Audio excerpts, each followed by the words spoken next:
She sang beyond the genius of the sea.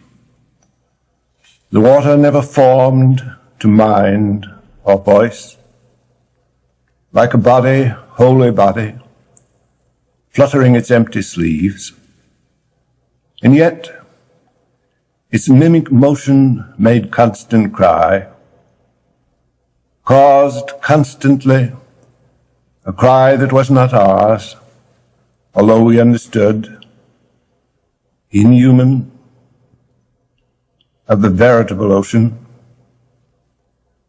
The sea was not a mask, no more was she. The song and water were not medleyed sound, even if what she sang was what she heard, since what she sang was uttered word by word. It may be that in all her phrases stirred the grinding water and the gasping wind, but it was she, and not the sea, we heard. For she was the maker of the song she sang. The ever-hooded, tragic-gestured sea was merely a place by which she walked to sing.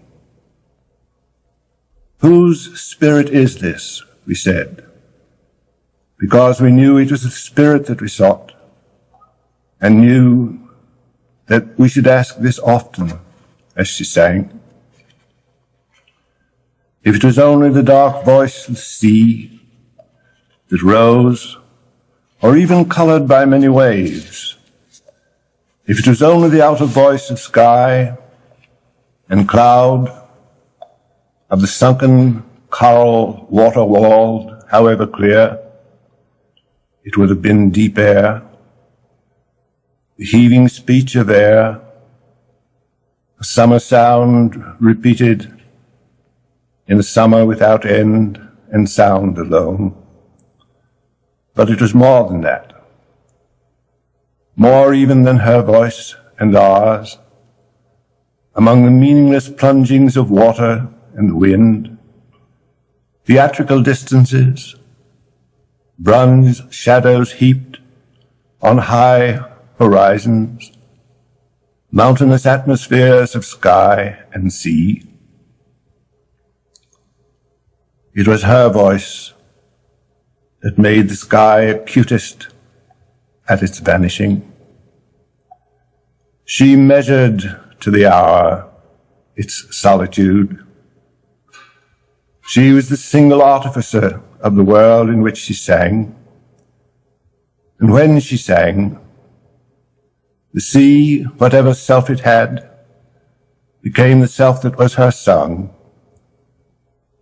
For she was the maker. Then we, as we beheld her striding there alone, knew that there never was a world for her except the one she sang. And singing made.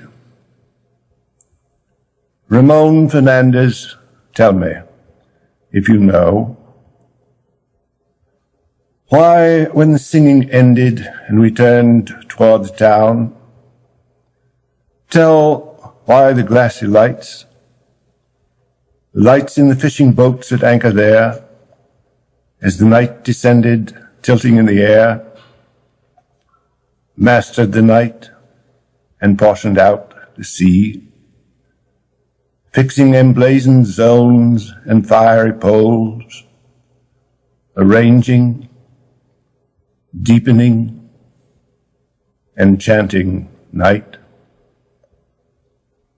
Oh, blessed rage for order, pale Ramon, the maker's rage to order words of the sea, words of the fragrant portals, dimly starred, and of ourselves and of our origins, in ghostlier demarcations,